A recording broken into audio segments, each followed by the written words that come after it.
김할머니, 어젯밤에 그 소리 들으셨어요? 4층에서 지내는 박할머니가 고통스러워하는 소리 말씀하시는 거죠?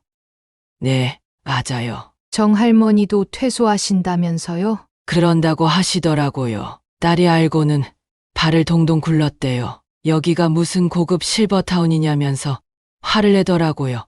저도 아들한테 말했어요. 처음하고 너무 달라졌다고요. 이제는 더 이상 참을 수 없어요. 그럼 어떡하시려고요? 전 결심했어요. 여기서 나갈 거예요. 자식들이 알면 얼마나 속상하겠냐 싶어서 말도 못했는데 이제는 안 되겠어요. 저도 그래요. 자식들한테 말했더니 깜짝 놀라더라고요. 여기가 그렇게 좋은 곳인 줄 알았대요. 안녕하세요. 이번 사연은 80세 김숙희 할머니의 사연입니다. 김숙희 할머니의 사연을 들으시면서 따뜻한 위로와 격려, 그리고 따끔한 조언을 댓글에 남겨주시면 김숙희 할머니께 큰 위안과 힘이 되니 많은 댓글 부탁드리겠습니다. 그럼 사연 바로 시작하겠습니다. 저는 올해로 80살이 된 나이든 노인입니다. 작년까지만 해도 남편과 30년 넘게 살았던 단독주택에서 혼자 지내고 있었죠. 남편이 떠난 후 5년 동안 혼자서도 잘 살았다고 자부했는데 자식들은 늘 걱정이 많았어요. 어머니, 혼자 계시다가 무슨 일 생기면 어쩌려고 그러세요? 하면서 주말마다 번갈아 찾아왔죠. 특히 막내딸 소연이가 제일 걱정을 많이 했어요.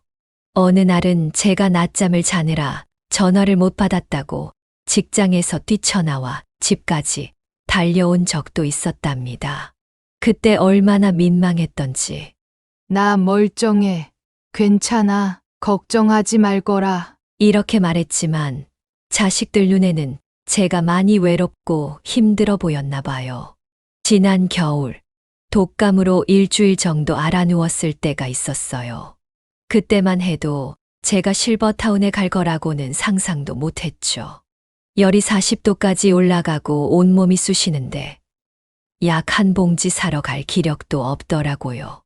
혼자서 끙끙 앓다가 겨우 119에 전화했는데 그날 마침 큰아들 민우가 퇴근길에 들렀다가 저를 발견했어요. 이제는 정말 안 되겠어요. 어머니 혼자 계시는 건 너무 위험할 것 같아요. 제가 알아본 곳이 있는데 시설도 좋고 의료 서비스도 잘 되어 있대요. 처음 실버타운 얘기를 꺼냈을 때는 솔직히 서운했어요. 자식들이 나를 버리려나 이런 생각도 들었고요. 하지만 자식들의 진심 어린 설득에 조금씩 마음이 움직이기 시작했어요. 어머니, 저희가 효도하고 싶어서 그래요. 매일 찾아뵙고 싶어도 못 찾아뵙는 게 너무 죄송해서요. 소연이가 눈물을 글썽이며 말하는데 제 마음도 무너지더라고요. 그래서 결심했죠. 한번 가서 구경이라도 해보자. 실버타운에 처음 갔을 때의 기억이 아직도 생생해요. 28층짜리 고층 건물이 햇빛에 반짝반짝 빛나고 있었죠. 로비에 들어서자마자 크리스탈 샹들리의 화려한 불빛이 저를 반겨주었어요. 직원들은 모두 호텔리어처럼 단정한 유니폼을 입고 있었고 밝은 미소로 인사를 건넸죠. 어서 오세요, 어르신. 저희가 모시겠습니다. 이런 응대를 받으니 괜히 어깨가 으쓱해지더라고요.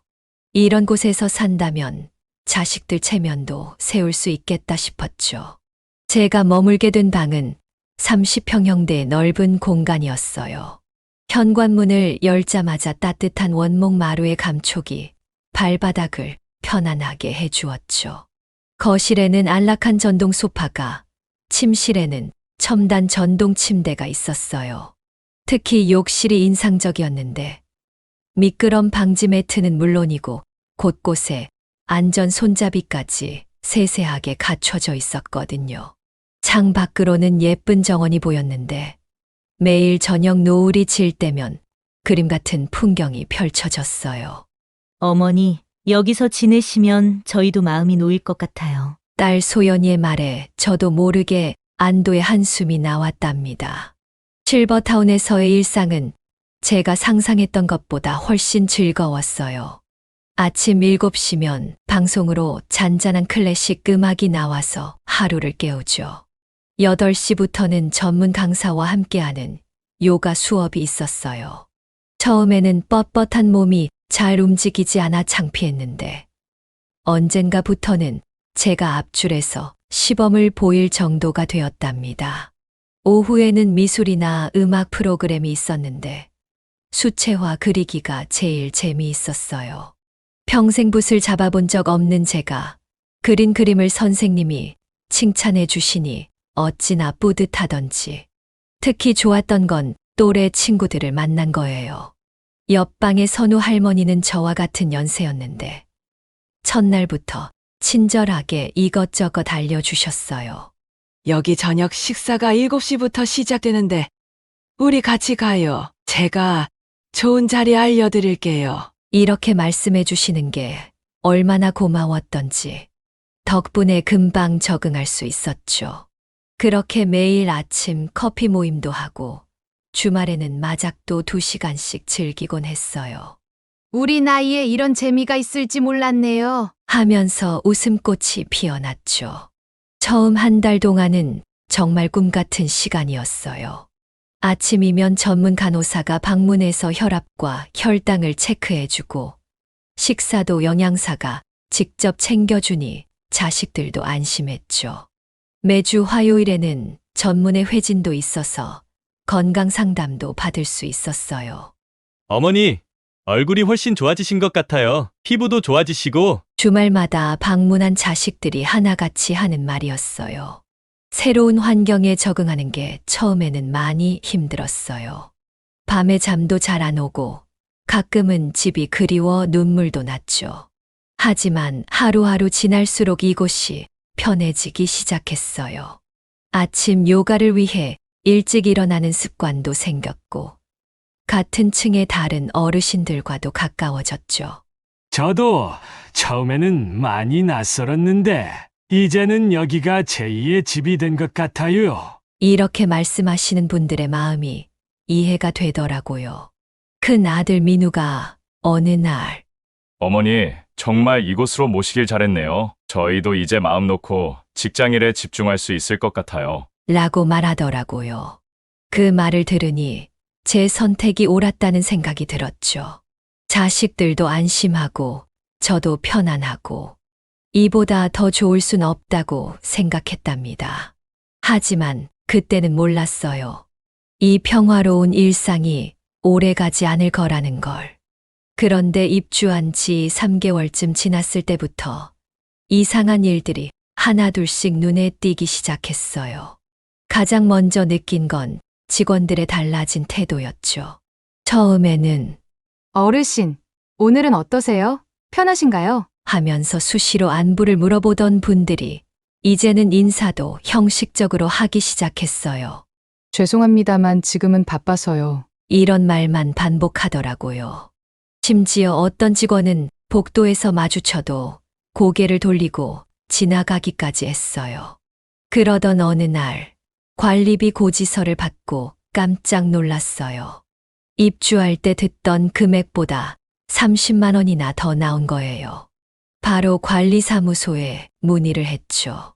물가 상승으로 인한 불가피한 인상입니다. 라는 짧은 답변만 돌아왔어요. 다른 입주민들도 마찬가지였대요. 이렇게 일방적으로 인상하면 어떡하냐 하면서 한숨 쉬는 소리가 여기저기서 들렸죠. 자식들 용돈으로 살림하는 처지에 부담이 커지니 마음이 무거워졌어요. 어머니, 저희가 더 보태드릴게요. 딸 소연이가 이렇게 말해줬지만 자식들한테 더 손 벌리고 싶지는 않았죠. 식사의 질은 정말 눈에 띄게 나빠졌어요. 입주 초기에는 계절 식재료로 만든 반찬이 10가지는 기본이었는데 이제는 3가지로 줄었고 맛도 확 떨어졌죠. 이거 드셔보세요. 국이 너무 싱거워서 먹을 수가 없네요. 옆자리 선우 할머니의 한숨 섞인 말씀이 자주 들리기 시작했어요. 매일 비슷한 반찬만 돌아가며 나오는데 영양사에게 건의해도 예산이 부족해서 어쩔 수 없습니다. 라는 대답뿐이었죠. 청소와 세탁은 더 심각했어요.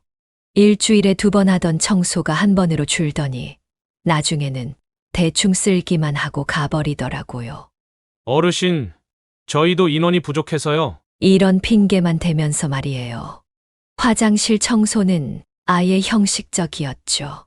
곰팡이가 슬기 시작했는데도 제대로 처리를 안 해주더라고요. 세탁물은 더 심각했어요. 제가 아끼던 브라우스가 찢어져 나왔는데도 책임지지 않으려고만 했죠. 세탁물 보관함에 넣으실 때 이미 그랬을 수도 있잖아요? 이런 식으로 책임을 회피하더라고요. 의료 서비스는 정말 걱정이었어요.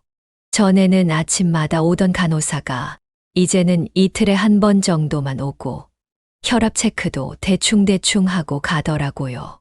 어르신, 오늘은 좀 바빠서 간단히 할게요. 하면서 제대로 된 상담도 없이 그냥 가버리곤 했죠. 어느 날 밤에는 3층에 사시는 김 할머니가 심한 복통으로 고생하셨는데 야간 당직 간호사가 응급실까지 가실 필요 없을 것 같네요. 하면서 진통제 한 알 주고 말았대요. 나중에 알고 보니 맹장염이었다더군요. 다행히 김 할머니 따님이 아침 일찍 오셔서 병원에 모시고 가서 큰 탈은 없었지만 그날 밤 김 할머니가 얼마나 고통스러워 하셨는지 몰라요.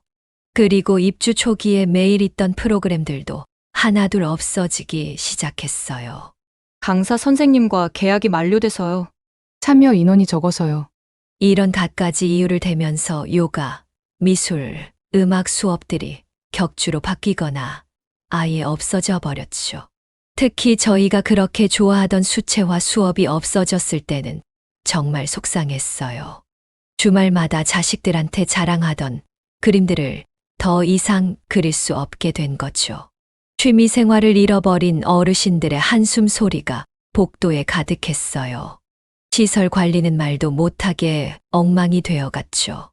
엘리베이터가 고장나서 수리하는데 일주일이나 걸린 적도 있었고 온수가 안 나와서 찬물로 씻은 적도 여러 번이었죠. 곧 고치겠습니다. 라는 말만 반복하는 관리사무소. 겨울인데도 난방이 제대로 안 되는 날이 많아져서 전기장판을 켜놓고 지내야 했어요. 심지어 어느 날은 천장에서 물이 새서 장롱에 있던 옷들이 다 젖은 적도 있었어요.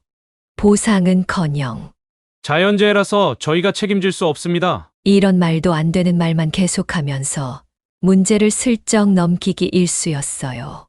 게다가 소독이나 방역도 제대로 안 하니까 바퀴벌레까지 나오기 시작하더라고요. 어르신, 개인 방을 추가적으로 방역하시려면 추가 요금을 지불하셔야 합니다. 이런 말까지 하면서 책임을 회피하고 돈만 요구하는 모습을 보니 정말 실망스러웠어요. 입주할 때만 해도 최고급 시설과 서비스를 제공하겠습니다. 라고 했던 말이 무색해지더라고요. 입주민들의 불만이 폭발하다시피 했죠. 이런 서비스를 받으려고 비싼 입주금을 낸 게 아닌데. 우리를 뭘로 보는 거야? 하는 목소리가 여기저기서 들렸어요. 특히 7층에 사시는 정할머니는 내가 여기 올 때 자식들이 애써 모은 돈으로 입주했는데 이게 뭐야? 하시면서 눈물을 보이시기도 했어요. 그래도 운영진은 꿈쩍도 하지 않았어요. 민원을 넣으면 검토하겠습니다. 라는 답변만 돌아올 뿐 실제로 개선되는 건 하나도 없었죠. 특히 충격적이었던 건 95세의 박할머니 사건이었어요.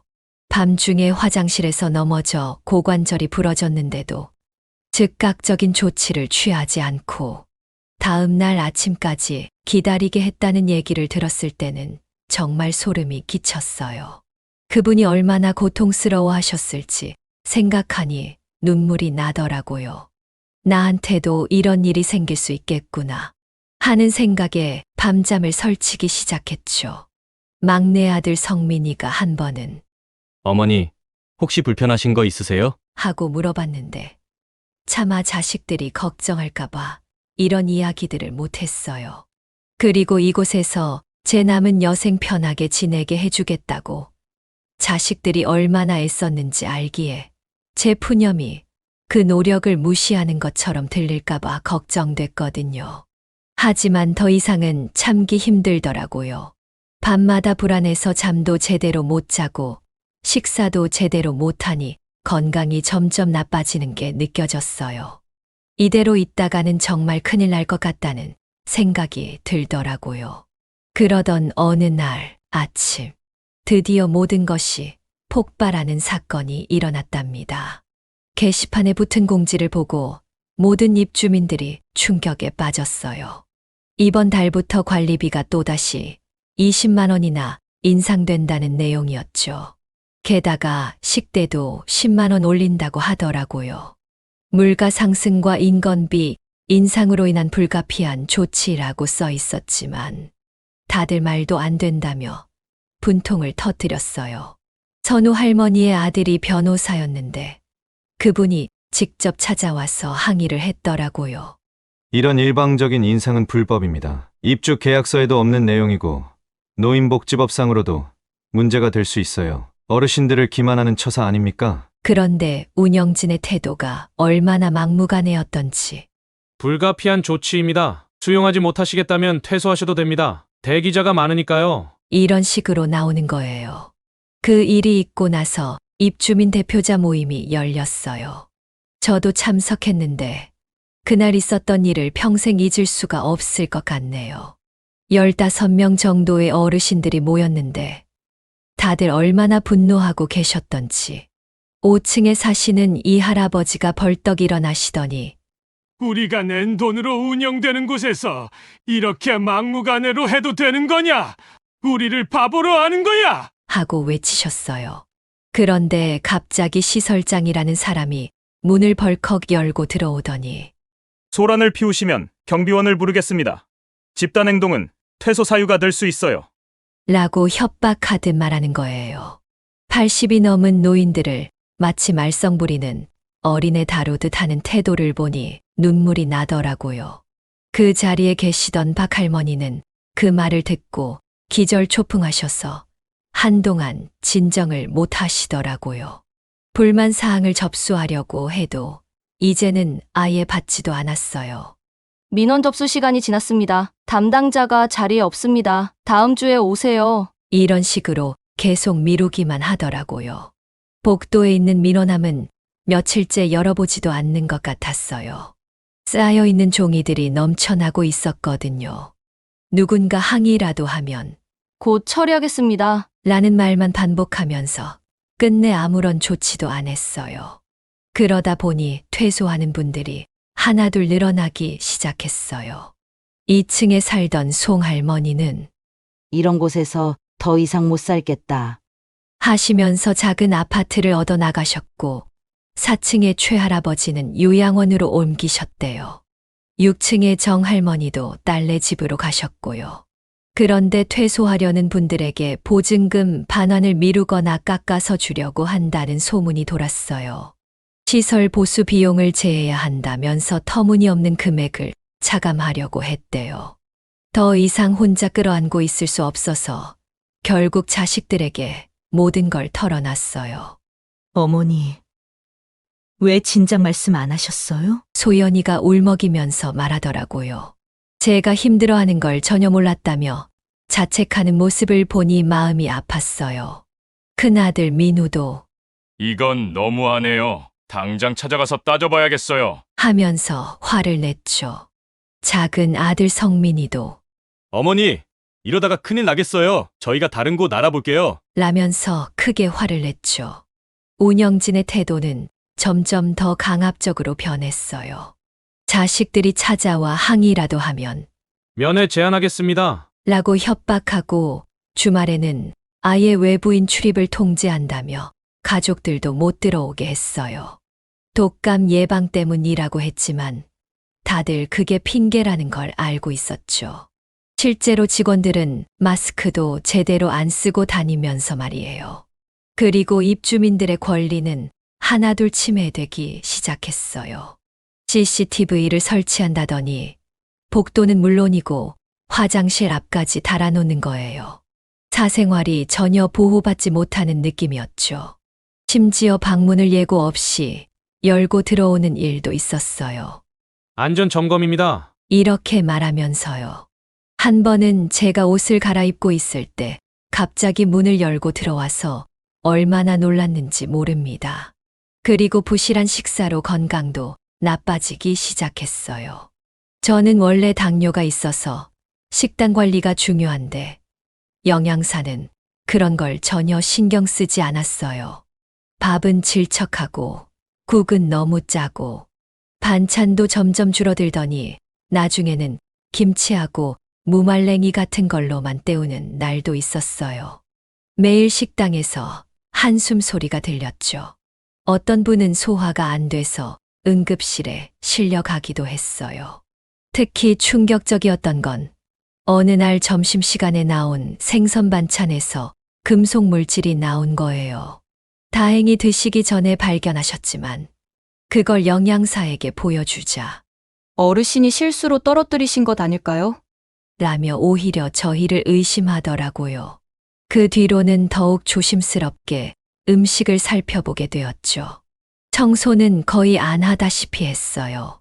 복도에는 먼지가 쌓이고 화장실은 악취가 나기 시작했죠. 청소업체와 계약이 만료되어서 새로운 업체를 알아보고 있습니다. 라는 말만 2달째 반복되고 있었어요. 결국 몇몇 어르신들은 직접 청소를 하기 시작했는데 그러다가 허리를 다치신 분도 계셨어요. 창문이 너무 지저분해 밖이 잘 보이지 않아 창문을 닦아달라고 해도 다음 주 청소업체 오면 전달하겠습니다. 이렇게 말만 하고 새로운 청소업체와의 계약은 계속 미뤄지고 있었죠. 그래서 나중에는 너무 답답해서 창문을 직접 닦으려고 하니 안전상의 이유로 어르신들이 직접 창문을 열거나 닦는 것을 금지합니다. 라는 공지를 붙여 놓았더라고요. 이러지도 저러지도 못하는 상황에 하루하루가 너무나 답답했습니다.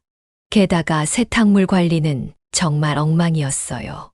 옷에 다림질 자국이 생기고 색이 바래고 심지어 없어지는 일도 잦았죠. 어르신이 세탁물에 이름표를 제대로 안 붙이셔서 그런 거 아닌가요? 라며 책임을 회피하기 일쑤였어요. 제가 아끼던 한복도 세탁 후에 돌려받지 못했는데 나중에 알고 보니 다른 분의 옷장에서 발견됐더라고요. 하루는 제가 화장실에서 미끄러질 뻔한 적이 있었어요. 바닥에 물이 고여 있었는데 아무도 닦지 않았던 거죠. 다행히 넘어지지는 않았지만 그때 든 생각이 이대로는 정말 안 되겠다였어요. 밤마다 식은땀을 흘리면서 잠에서 깼죠. 내일은 또 무슨 일이 생길까 하는 불안감에 매일을 시달렸어요. 그러던 어느 날 아침 평소처럼 식당에 내려갔는데 생선 조림이 나왔어요. 비린내가 좀 났지만 이제 이런 것도 감지덕지해야 하나 하는 생각으로 먹었죠. 반찬이라고 해봐야 김치하고 무나물, 그리고 그 생선 조림이 전부였어요. 묵은 김치는 너무 쉬어서 먹을 수가 없었고, 무나물은 간이 너무 세서 한 젓가락 먹다가 말았죠. 이 생선 좀 이상한 것 같지 않아요? 옆자리에 선우 할머니가 그러시더라고요. 저도 뭔가 비린내가 나는 것 같았지만, 이제는 이런 것에도 익숙해져 버린 제가 슬프더라고요. 그래도 단백질은 섭취해야 하니까요. 하면서 억지로 먹는 제 모습이 안쓰러웠어요. 그런데 그날 오후부터 이상한 일이 벌어지기 시작했어요. 처음에는 3층에 사시는 김 할머니가 배가 아프다고 하셨어요. 화장실을 서너 번이나 다녀오시더니 나중에는 걸음도 못 걸으실 정도로 고통스러워 하셨죠. 그러더니 이내 5층의 박 할머니도 7층에 이 할머니도 화장실을 부지런히 들락거리시더라고요. 저도 갑자기 속이 메스껍고 머리가 어지러웠어요. 화장실에 가보니 구토 증세가 있는 분들이 줄을 서 있더라고요. 아이고, 이게 무슨 일이야? 하면서 다들 얼굴이 파랗게 질려 있었어요. 알고 보니 아침에 나온 생선이 상한 거였어요. 무려 15명의 어르신들이 식중독 증상을 보였죠. 간호사를 불렀더니 조금 쉬시면 괜찮으실 거예요. 이러면서 대충 소화제 한 알씩만 나눠주더라고요. 그런데 운영진의 대처가 정말 어이없었어요. 병원에 모시고 가면 실버타운 이미지에 문제가 생길 수 있으니 방에서 조용히 쉬시면서 지켜봅시다. 이렇게 말하는 거예요. 어떤 분은 탈수 증세까지 보였는데 말이죠. 화장실은 계속 가야 하는데 수액은커녕 물 한 잔 갖다 주지도 않았어요. 결국 이 할머니 따님이 소식을 듣고 달려와서 난리가 났어요. 당장 119 불러요. 식중독이 의심되면 즉시 병원으로 가야 하는 거 아닙니까? 하면서 화를 내시니까 그제서야 구급차를 부르더라고요. 더 큰 문제는 그날 밤에 벌어졌어요. 평소 혈압약을 드시는 최할아버지가 갑자기 쓰러지신 거예요.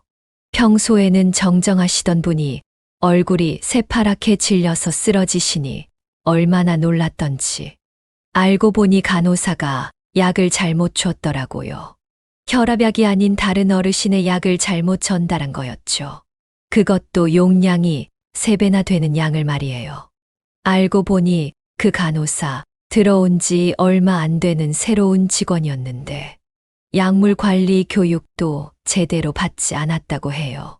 다행히 최할아버지 아드님이 면회를 왔다가 이상한 점을 발견하고 즉시 병원으로 모시고 가서 큰 사고는 면했다고 하더라고요. 아버지가 평소에 드시던 혈압약도 아니고 한 번에 너무 많은 양의 약을 드시길래 뭔가 싶었죠. 하시면서 아드님이 얼마나 놀라고 화를 내시던지. 이 일이 있고 나서 입주민 가족들이 모여 대책회의를 했는데 더 충격적인 사실이 드러났어요. 우리 개인정보가 유출된 정황이 발견된 거예요. 작은 아들 민우가 알아보니 누군가 입주민들의 건강 기록과 재산 상태가 적힌 서류를 외부로 유출했다는 거예요. 제가 복용하는 약 내역을 어떻게 알았는지 전혀 모르는 약국에서 전화가 와서는 어르신, 영양제 주문하시지 않으셨나요? 이런 말을 하더라고요. 또 보험 설계사라면서 어르신 지병이 있으시다고 들었는데 이런 보험 상품은 어떠세요? 이런 전화가 하루에 수십 통씩 왔죠. 개인정보가 새어나간 게 분명했어요. 다른 어르신들도 비슷한 경험을 하셨대요. 보호자 연락처로 보험 영업 전화가 걸려오고 병원 영업사원이 찾아오고 이상하다 싶었는데 이런 일이 있었던 거죠.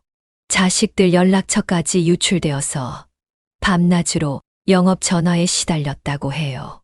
특히 충격적이었던 건 치매 초기 증상이 있으신 분들의 정보가 금융기관으로 넘어갔다는 거예요.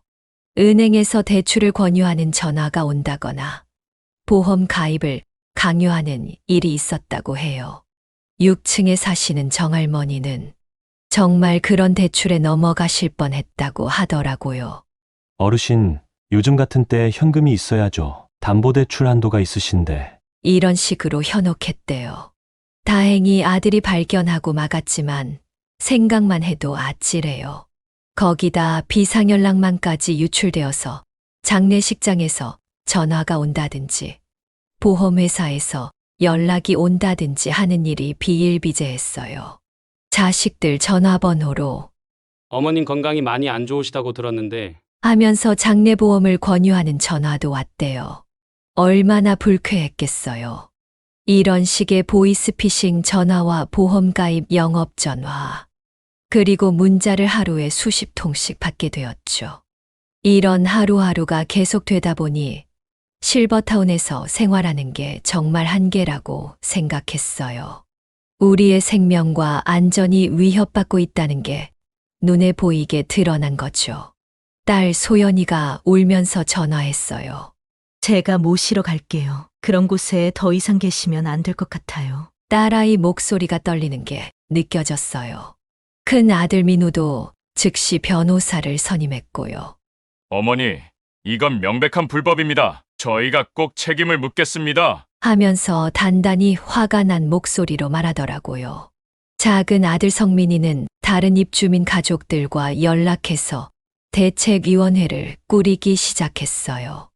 메신저 대화방도 만들고 서로 겪었던 일들을 공유하면서 대책을 논의하더라고요. 이대로 눈 감고 있다가는 더 큰 사고가 날 것 같아요. 우리가 나서야 합니다. 하면서 말이에요. 그날 밤 침대에 누워 있는데 문득 지난 시간들이 주마등처럼 스쳐 지나갔어요. 입주할 때의 기대감, 반짝반짝 빛나던 로비의 샹들리에, 친절하던 직원들의 미소. 하지만 점점 나빠지는 서비스, 무시당하는 우리들의 권리. 이제는 생명의 위협까지 당하고 있으니 말이에요.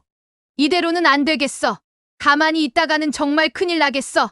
하는 생각이 들었어요. 자식들을 힘들게 하는 것 같아 마음이 아팠지만 이제는 더 이상 침묵하면 안 될 것 같았어요. 그래서 결심했답니다.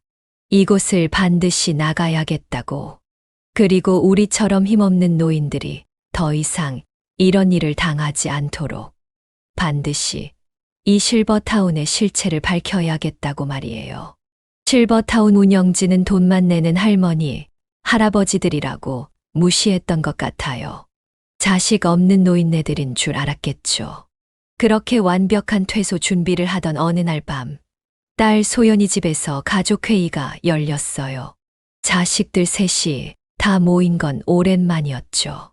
소연이는 제가 좋아하는 대추차를 끓여왔고, 며느리는 약과를 내왔어요. 하지만 아무도 차나 과자에 손을 대지 않았어요. 모두 긴장한 표정이었죠. 큰 아들 민우가 먼저 입을 열었어요. 어머니, 저희가 이제부터 할 일들을 잘 들어주세요. 절대 서두르지 마시고 저희가 알려드리는 대로만 하시면 돼요. 평소 온화하던 민우의 목소리가 무척 단단하게 들리더라고요. 그 옆에서 소연이는 저도 모르게 눈물을 훔치고 있었어요. 어머니, 정말 죄송해요. 그런 곳에 모셔서. 작은 아들 성민이는 이미 변호사와 상담을 마친 상태였어요. 어머니, 정식으로 퇴소 신청을 하면 실버타운 측에서 분명히 방해를 할 거예요. 보증금도 쉽게 돌려주지 않을 테고요. 그래서 저희가 계획을 세웠어요. 노트북을 펴더니 지금까지 수집한 자료들을 보여주었어요. 자식들은 이미 한 달 전부터 준비를 해오고 있었더라고요. 민우는 다른 입주민 가족들과 연락망을 구축했고, 소연이는 관련 법률을 공부했대요. 성민이는 실버타운 내부 제보자까지 확보했다고 하더라고요. 어머니, 우리가 싸울 수 있는 모든 준비는 다 해놨어요. 계획은 치밀했어요. 우선 1단계로 다른 입주민 가족들과 연대해서 증거 자료를 최대한 많이 모으기로 했죠. 민우가 단체 채팅방을 만들어서 피해 사례들을 수집하기 시작했어요. CCTV 설치 동의도 받지 않았다. 약물 오투약 사례가 여러 건 있었다. 식중독 사고를 은폐하려 했다. 이런 내용들이 쏟아져 나왔어요. 특히 4층에 사시는 박할머니 아들이 의사였는데 그분이 전문가 소견서까지 써주셨어요. 노인성 질환자들에 대한 기본적인 의료관리 지침조차 지켜지지 않은 명백한 의료법 위반 사례라고요. 투약 기록부도 엉망이었다면서 이런 식의 관리는 범죄에 가깝다고 하셨대요. 자식들은 밤새 증거를 정리했어요. 제가 그동안 찍어둔 식사 사진들, 청소 상태를 기록한 영상들, 녹음해둔 직원들의 막말까지 하나하나가 무기가 된다고 하더라고요. 성민이는 법률 자문을 받아가며 고소장 초안까지 작성해뒀대요. 결정적인 증거는 성민이가 찾아냈어요. 실버타운 내부 직원이 양심 선언을 한 거죠. 더 이상은 못 참겠습니다. 하면서 내부 자료를 모두 넘겼대요. 운영진이 입주민들의 개인정보를 몰래 팔아넘기고 식자재 원가를 부풀려서 차액을 착복하고 직원 인건비도 줄여서 빼돌렸다는 증거들이었어요. 심지어 정부 지원금도 불법으로 신청해서 착복했다는 증거도 있었죠. 가족회의는 밤늦게까지 이어졌어요. 모든 상황에 대한 대비책을 세웠죠. 실버타운에서 보증금을 안 주겠다고 하면 어떡하지? 하는 걱정에 성민이가 벌써 내용 증명 준비해뒀어요. 법원에 공탁금 신청도 가능하고요. 하면서 자신감 있게 말하더라고요. 모든 준비를 마치고 드디어 퇴소 당일 아침이었어요. 아침 일찍 민우가 정식으로 퇴소 신청서를 들고 왔죠. 예상대로 실버타운 측에서는 바로 방해를 시작했어요. 절차상 한 달 전에 신청하셨어야 합니다. 보증금은 시설 보수 비용을 제하고 드려야 할 것 같네요. 퇴소하시면 다시는 입소가 불가능합니다. 이런 식으로 협박도 하고 회유도 하더라고요. 하지만 우리는 이미 만반의 준비를 해둔 상태였어요. 소연이가 소비자보호원에 신고를 마쳤고 성민이는 증거자료를 가지고 검찰청 민원실까지 다녀왔대요. 민우는 이미 경찰에 진정서도 제출해놨고요. 법적 대응도 불사하겠습니다. 모든 준비 다 해놨으니까요. 민우가 단호하게 말하자 실버타운 측이 당황하기 시작하더라고요. 가장 통쾌했던 순간은 실버타운 원장실에서였어요.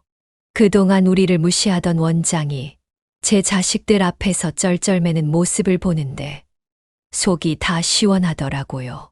이런 일이 있었는지 몰랐습니다. 하면서 책임을 회피하려고 하더니 성민이가 준비해간 증거자료들을 내밀자 얼굴색이 창백해지면서 말을 더듬더라고요. 특히 민우가 어머니가 드시다가 탈의난 식사 사진이랑 변질된 식재료 사진도 있습니다. CCTV 불법 설치 증거, 개인정보 유출 증거, 직원 진술서까지 다 있어요. 어디서부터 보여드릴까요? 이렇게 요목조목 따져가며 말을 하니 원장이 완전히 기가 죽더라고요. 보증금 반환을 거부하려고 했지만 성민이가 즉시 법적 조치에 들어가겠습니다. 벌써 내용 증명도 준비되어 있고요. 하고 으름장을 놓으니까 태도가 달라지더라고요. 결국 보증금 전액을 반환하기로 했어요. 다른 입주민 가족들도 우리를 보고 용기를 내서 퇴소 신청을 하기 시작했죠. 짐을 다 싸는 동안 몇몇 어르신들이 몰래 제 방으로 찾아오셨어요. 우리도 곧 나갈 거예요. 용기를 내게 해주셔서 고맙습니다. 하면서 눈물을 글썽이시더라고요. 그제야 깨달았어요. 제가 도망치듯 나가는 게 아니라 다른 분들을 위해서라도 꼭 필요한 일을 하고 있다는 걸요. 실버타운을 나오는 순간 눈물이 왈칵 쏟아졌어요. 분노와 억울함, 그리고 해방감이 한꺼번에 밀려왔나 봐요. 이제 다 끝났어요. 우리 집으로 가요. 이렇게 말하면서 딸이 저를 꼭 안아주더라고요. 딸의 품에 안겨 있으니 그동안의 모든 불안과 두려움이 눈 녹듯 사라지는 것 같았어요. 그 후로 알게 된 사실인데 우리의 용기 있는 탈출이 도화선이 되어서 실버타운의 비리가 모두 밝혀졌대요. 불법 CCTV 설치, 의료법 위반, 개인정보 불법 유출, 정부 보조금 횡령까지 운영진들은 모두 처벌을 받았고 실버타운은 결국 문을 닫게 되었죠. 더 감동적인 건 그곳에 계시던 다른 어르신들도 모두 안전하게 퇴소하셨다는 거예요. 자식들이 힘을 모아서 대책위원회를 만들고 모든 입주민들의 권리를 지켜냈대요.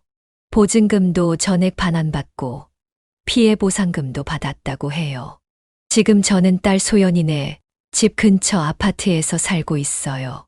자식들과 가까이 살다 보니 건강도 더 좋아진 것 같아요. 아침마다 딸이랑 같이 공원도 산책하고 주말이면 민우네 가족이랑 같이 식사도 하고 말이죠.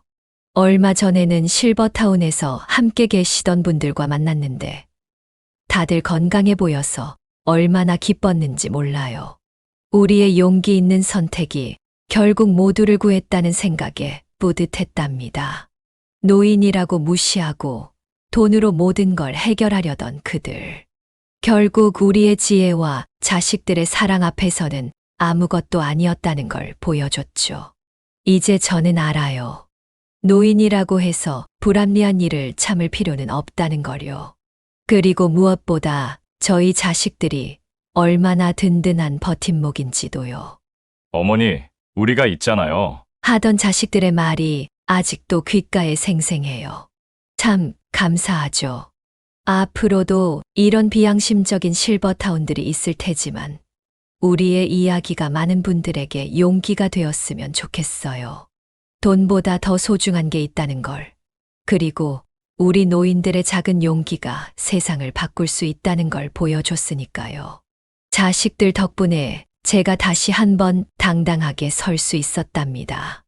여기까지 김숙희 할머니의 사연이었습니다. 여러분은 어떻게 들으셨나요? 나이가 들었다고 해서 부당한 일을 참고 견뎌야 하는 건 아닙니다. 자식들 걱정된다고, 남 눈치 보인다고 침묵하실 필요 없어요. 오히려 우리의 용기 있는 목소리가 비슷한 고통을 겪는 다른 어르신들에게 힘이 될 수 있습니다. 특히 요즘처럼 실버타운이나 요양원을 고민하고 계신다면 계약서 하나하나 꼼꼼히 살펴보시고 가족들과 충분히 상의하시기 바랍니다. 비싸다고 무조건 좋은 곳은 아니니까요. 우리 모두는 존중받아야 할 소중한 사람입니다. 나이가 들어도 연로하셔도 우리의 권리는 지켜져야 합니다. 침묵하지 마세요. 참지 마세요. 여러분의 용기 있는 한 걸음이 우리 모두의 더 나은 미래를 만듭니다. 구독과 좋아요, 알림 설정하시면 올라오는 사연을 빠르게 받아보실 수 있습니다. 그럼 다음 사연으로 찾아뵙겠습니다. 고맙습니다.